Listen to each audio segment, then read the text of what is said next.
Geek Therapy Radio.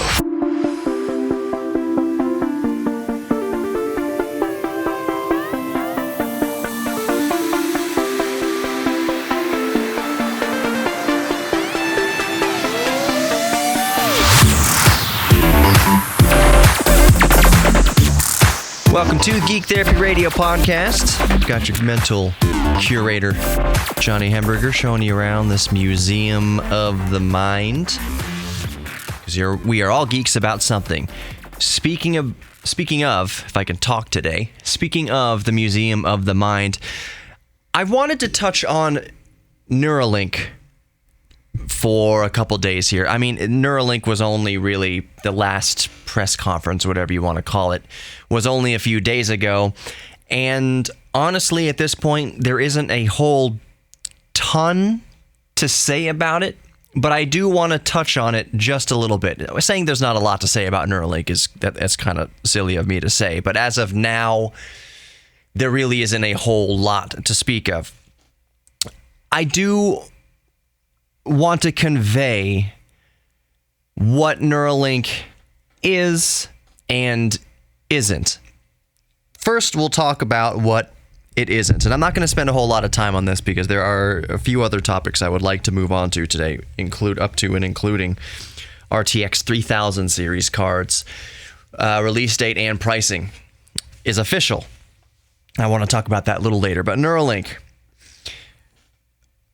your uncle on Facebook, you know the one I'm talking about, might think that it's Elon Musk trying to take over the world and control people's minds and brainwash and use the masses as robots. That you get this Neuralink implant and then Elon Musk can flick the switch and now you are just at the control of X political party or Y political party, or X group or Y group, whatever. That is some sort of mind control device.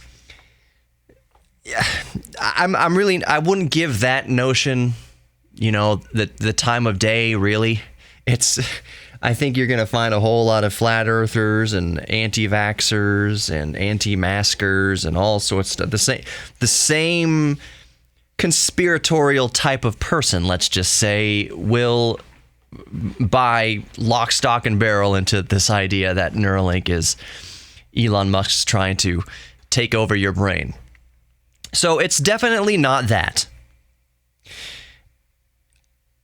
There is maybe 1/1000% of a grain of truth to that fear, though, possibly.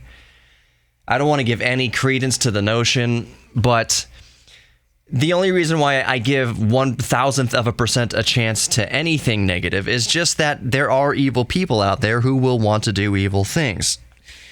And they tend to find a way to do it. That's not what Neuralink is, though.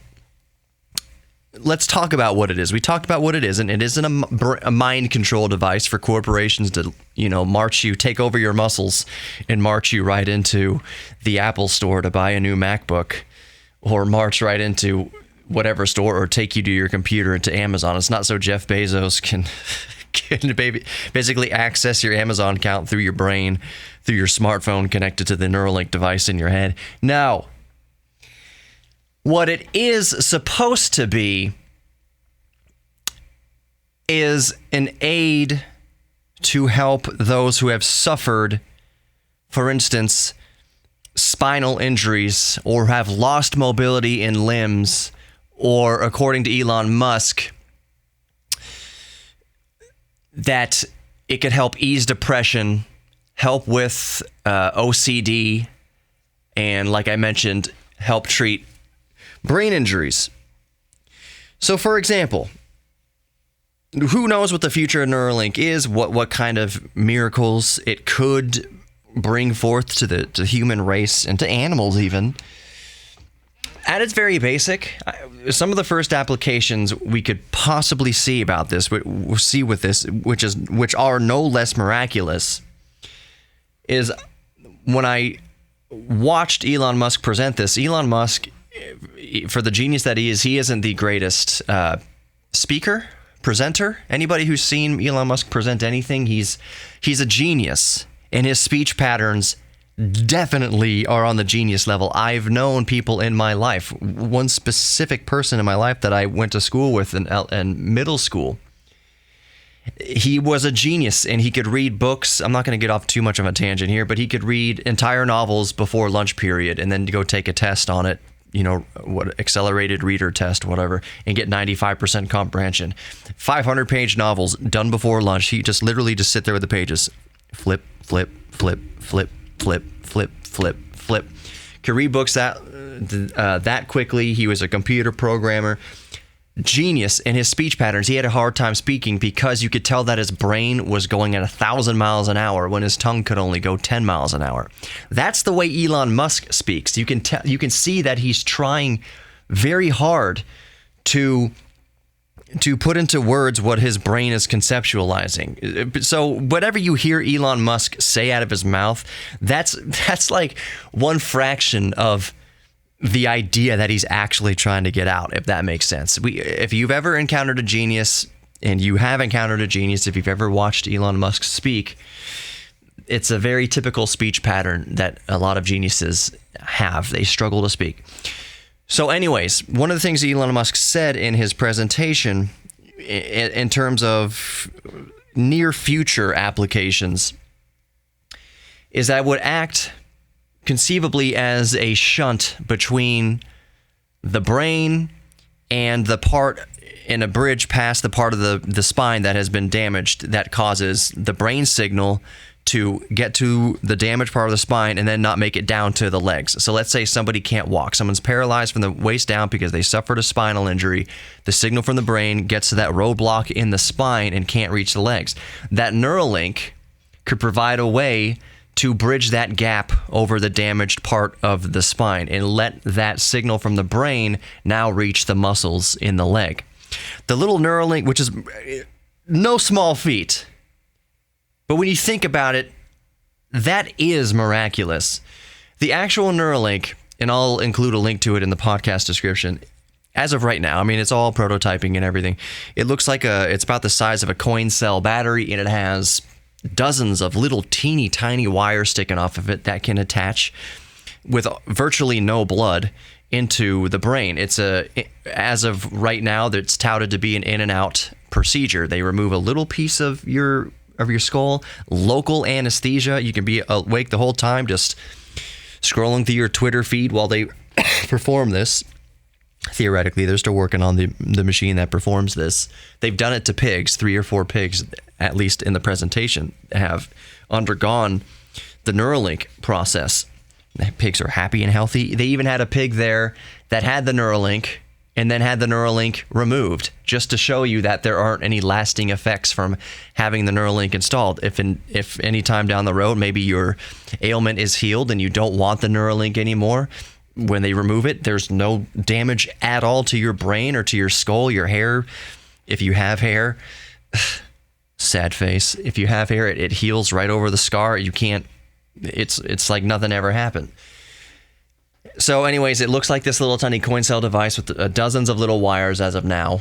And I'm sure that would depend on the application. That kind of just goes into your lobes of your brain, different areas of your brain to stimulate those areas of the brain.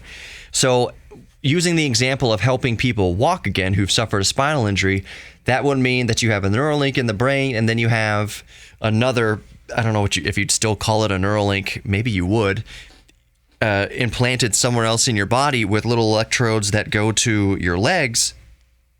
That means that your brain would send out the signal to move your legs in a certain way. The Neuralink would stimulate the other Neuralink that's attached to your leg muscles and basically bypass that part of your spine where the signal gets lost. This is way easier said than done, of course. I am not a neurologist. I am not a physical therapist. It's not as easy as just, hey, trigger your quad to move this way, trigger your calf to move this way. It would still take a considerable amount of therapy. Let's say this worked and it did give somebody movement in their legs again.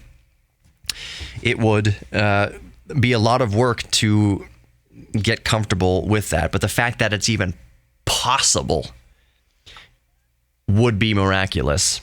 They have not started human trials yet. They will start human trials soon. It's actually fast-tracking its way through the FDA. Let's see here. No, yeah, there's no official FDA approval for human testing yet, but it is coming soon. That even according to the FDA. Very, very promising technology. If this does what Elon Musk claims that it will do, then it will, to say it would revolutionize humanity is a complete and utter understatement.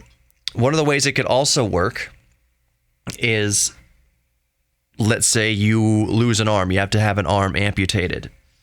Well, the part of your brain that controls the arm is still there. And a lot of amputees claim the phenomenon of having a ghost limb, that they can swear that they felt a prick on their right wrist, even though their arm was amputated 15 years ago or whatever the case may be. So the brain is still there, and it could still have these phantom sensations in a limb that's not there.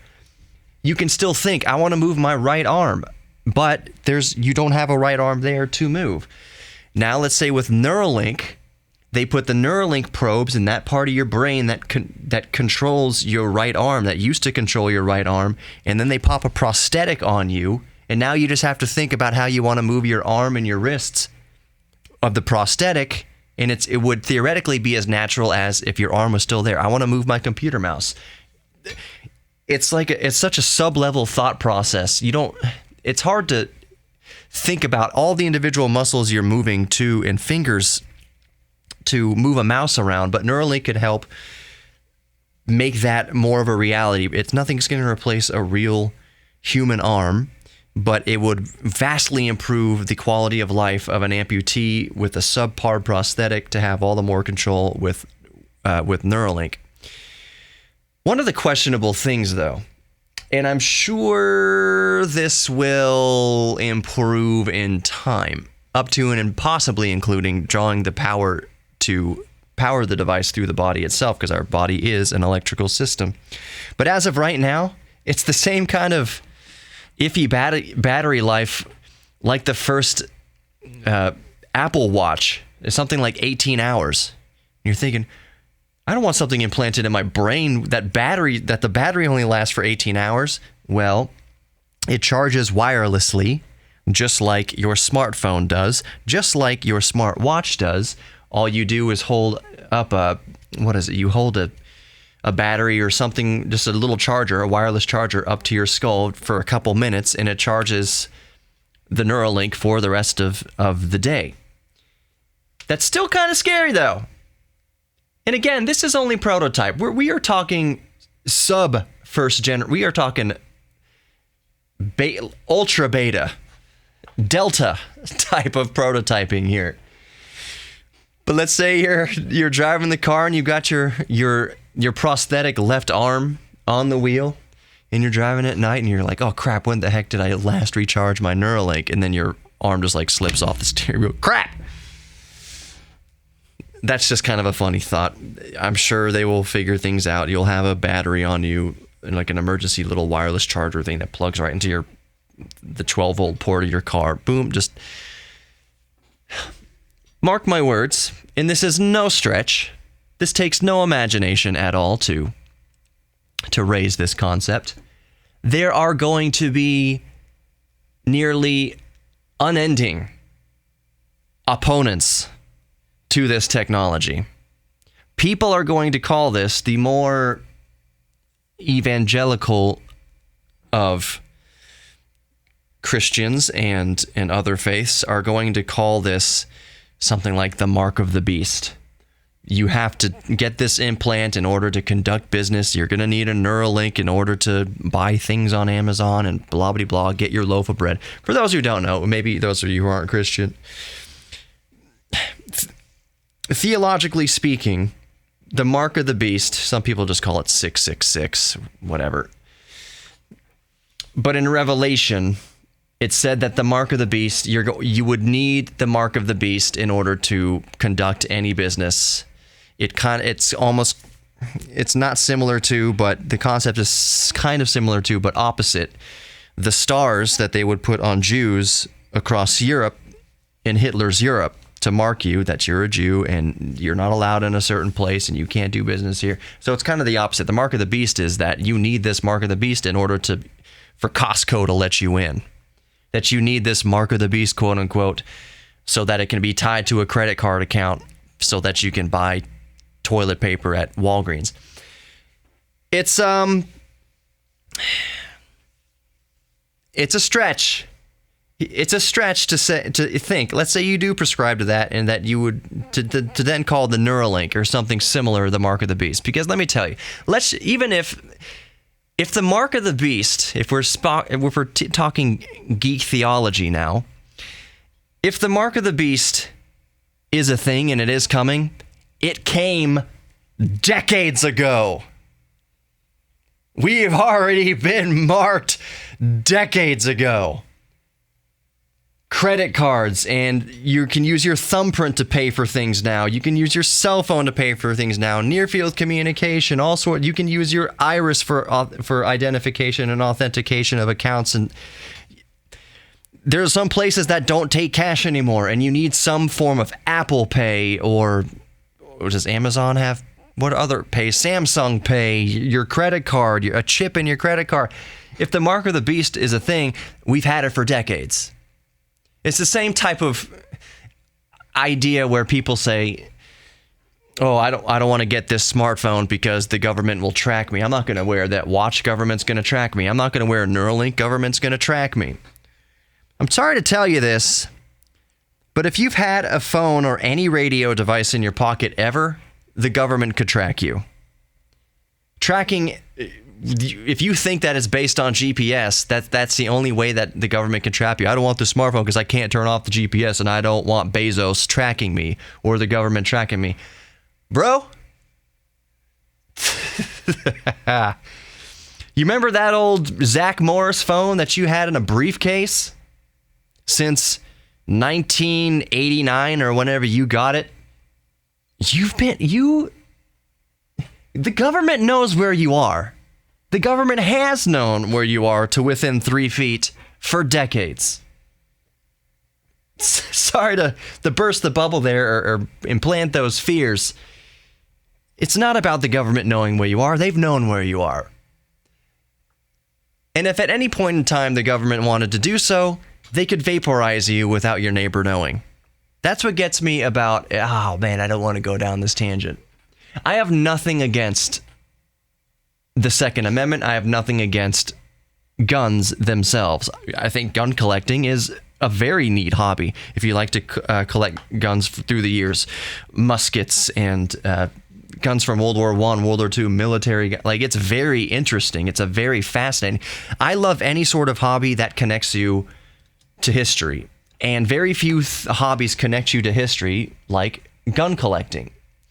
But there's a certain element of gun collecting which I just find funny, and if you fall under this umbrella, then I apologize for my opinion on this, but just take it with a lighthearted grain of salt. I'm kind of ribbing you a little bit. I'm not telling you not to collect guns. I'm not telling you not to put a tank on your lawn. I'm talking Americans here, obviously. But my little jest, my little joke to the person who has dozens of gun safes in their house and has a half track in their backyard and maybe even has a tank on their property, some off military surplus tank, whatever. They have a cannon. They have working cannons on their property. There are people like that.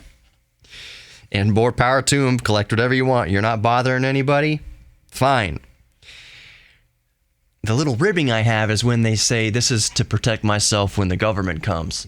If it all falls apart and I need to protect myself from my government, we have a right to bear arms that's what the Second Amendment is. You have the right to bear arms to protect yourself from your government. And just protect yourself. But to the person with the tank sitting on the front lawn and the basement full of gun safes, the idea that you're going to protect yourself from your government, that out of one side of your mouth you can praise the might of the U.S. military and support our troops, and then out of the other part of your mouth say that you are going to defend yourself from the world's greatest military, so to speak, is a bit... Don't you see how that's a little bit at odds? With all the weaponry that you have collected, if the reason for collecting the weaponry is to defend yourself from your government, there are plenty of videos on YouTube with bunker-busting missiles that would have you vaporized before you reach for your Bud Light. If the government wanted you gone, a pimple-faced 18-year-old under a mountain will press a button and you just be erased. Nah, not me. I've been off the grid since 1970. I only use ham radios and CBs. Uncle Sam doesn't know my whereabouts. Dude, if they found Bin Laden, they'll find you.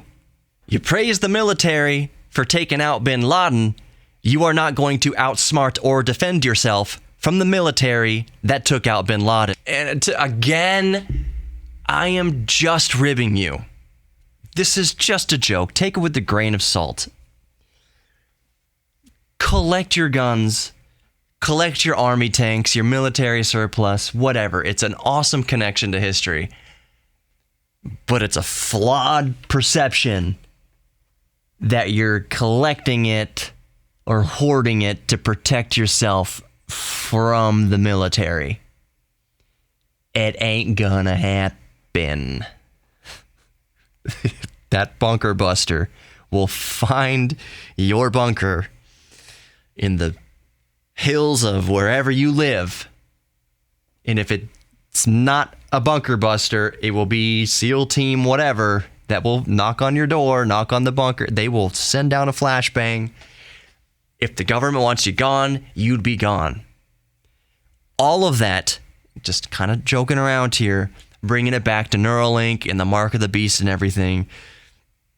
If you think Neuralink is going to be this mark of the beast, if you think Neuralink is going to be about mind control or the government tracking and finding you, they already know where you are and have known where you are for decades. Neuralink is not this tool for the government to track you, nor is it a tool for Elon Musk to flip a switch and bring you to a Tesla store or the computer to put an order in for a new Model 3. I genuinely believe this is that Elon Musk cares more. Well, it's tough to say. He's gonna make more billions of dollars off this. I think he can make just as many billions, if not more billions of dollars off this technology than he could off of Tesla or even SpaceX. This would revolutionize the medical industry, and I was gonna say it would make him a very wealthy man. He's already a very wealthy man. I don't think he needs the incentive to buy a Tesla. He doesn't need that. People already want to buy Teslas. It's just silly. But if it helps people, if it becomes an aid to help people with obsessive compulsory disorder, if it helps people treat depression, if it helps accident victims regain mobility in their limbs, holy crap, that's cool. That's what Neuralink promises. We're still in the very early stages of Neuralink. I think Neuralink was started. He's technically started the company. What does it say here? I'm looking at Google. Founded July 2016. So it's been around for a few years. It's a startup. It's an Elon Musk startup. Okay, let's move on to something that definitely isn't a startup. RTX 3000 series cards from Nvidia. Not TRX, RTX. Come on. I just wanted to bring up the prices so I didn't get them wrong. So here's the data we have thus far about the RTX 30 series. You're going to hear people calling it 30 series and 3000 series and whatever. Nvidia's... We're not going to get into that. we're not going to get into that. But I'm going to go by what I think is technically correct, what I've seen most here, maybe, that it is known as the 30 series of cards. So let's just go over some specs. First, I'm going to start with launch date and price. The first cards to be released in the 30 series of cards are going to be the 3070, the 3080, and the new 3090. So the RTX 3070, the RTX 3080, and the RTX 3090, just to be clear here. The first card to be released is going to be the RTX 3080, released as of recording this month on September 17th, 2020, with a suggested retail price in US dollars of 699 Freedom Credits. The next card to be released is going to be released a few days later, September 24th, 2020, and that is the RTX 3090, and that is going to be a little bit more than twice as expensive at 1,499 US Freedom Credits.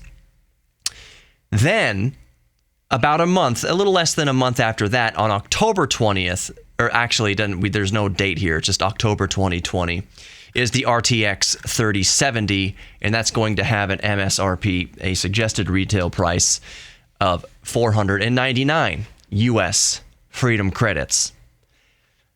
The biggest news perhaps here, I mean, there's a lot of big news of the RTX 330. I'm going to have such a hard time with that. The 30 series of graphics cards from Nvidia, among other things. But one of the biggest bits of information here, the biggest news, is that the price is competitive. That they haven't priced this.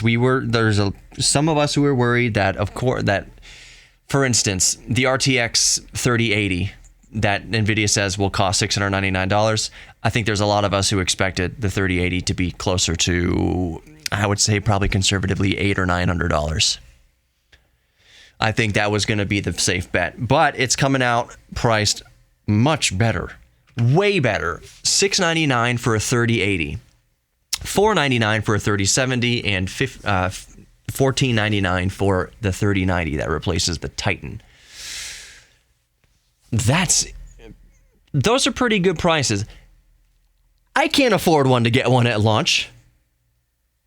I've seen a few of the people that I follow on Twitter saying that they've already ordered one, and they're getting first in line and they're getting one at launch. I can't do that. I can't do that. I am like probably most people listening to this right now. $700. That's not a conversation that I would win with my wife to buy a graphics card right now. And honestly, I don't need it right now. I'm perfectly happy with my GTX 980. It's still, kicking along just fine. That being said, the 30 series is my next graphics card. That whenever it becomes viable to do so, I am definitely going to get an RTX 3080, if not maybe an RTX 3090. I don't know when that's going to happen. If I have some listener out there that wanted to donate something like that, I don't know what I could do in return except say thank you. But anyways, that would be quite the Christmas present. I can't expect anything like that. I shouldn't have even mentioned it. But it's just not on the radar. I don't need it. I'm perfectly content with what I have. Let me just get that right out there. I am so content with what I do have right now. Even the 5-year-old, was it 5 or 6 years old, GTX 980 that can play Flight Simulator 2020 at medium settings at like 30 frames a second. Whatever. It's okay. However I get a new graphics card, those of us who have waited, I think there are a few of us that have probably skipped the 20 series. Not many, but I think there are a few. And if you are among that group that has waited a generation or 2 or 3 to buy a graphics card, 30 series RTX cards seem like an absolute no-brainer. One of the reasons is that Nvidia claims that they are up to 2 times. This is the biggest generational leap between between generations of graphics cards. So the leap between the 20 series and 30 series is a order of magnitude more of an improvement versus the 10 series to the 20 series. So if you've been waiting and you're on the fence about waiting for a 3000 series, I think it's a good bet to invest. In 2014 or 15, when I bought the GTX 980, it was an investment. I knew that it was going to carry over for several years. And I would wait and see for a huge. I was like, the next one that's a massive generational jump from the generation before it. That's the one I will most likely put my money towards or want to add to my rig. The 30 series is absolutely that. So let's go over a little bit of the specs here. Let's start with the 3070. 5,888 CUDA cores, boost clock of 1.73 gigahertz, memory clock 16 gigabits per second, GDDR6, memory bus width 256-bit, VRAM on the 3070, 8 gigabytes, single precision performance 20.4 teraflops, tensor performance 163 teraflops, crazy. Ray performance is 40 teraflops, TDP 220 watts. The GPU is a GA104, with a question mark. Forgive me, I don't know what the question mark means. Maybe that means that you're going to change the actual nomenclature of the GPU. That's probably what it means. Transistor count, we don't know for the 3070. The architecture is, of course, Ampere. Manufacturing process is Samsung's 8 nanometer process. Launch date, like we just said, October 2020, MSRP $499. Moving on to what's going on with my mouse? Moving on to the RTX 3080. We see, this is crazy count. Okay, 8,704 CUDA cores. This is 3080, remember. 8,704 CUDA cores, boost clock 1.71 gigahertz, slightly 200 megahertz slower than the 3070, but that really doesn't matter too much, grand scheme of things. Memory clock, 19 gigabits per second, GDDR6X. Memory bus width, 320-bit. VRAM, 10 gigabit. Single precision performance, 29.8 teraflops. Tensor performance, 238 teraflops. Ray performance, 58 teraflops. TDP, 320. GPU is a GA102, question mark, we don't know. Transistor count, I'm guessing 28B means 28 billion. I would assume.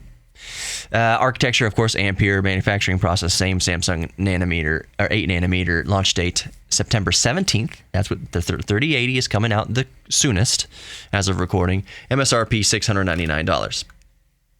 RTX 3090. CUDA cores, 10,496. Good Lord. Boost clock 1.7 gigahertz. Memory clock 19.5 gigabits per second. GDDR6. Memory bus width 384-bit. Remember the bit wars between 8-bit and 16-bit and 32-bit? Oh my gosh. 384-bit memory bus width. VRAM 24 gigabytes. That needs a dramatic pause. VRAM on the 3090. 24 gigabytes.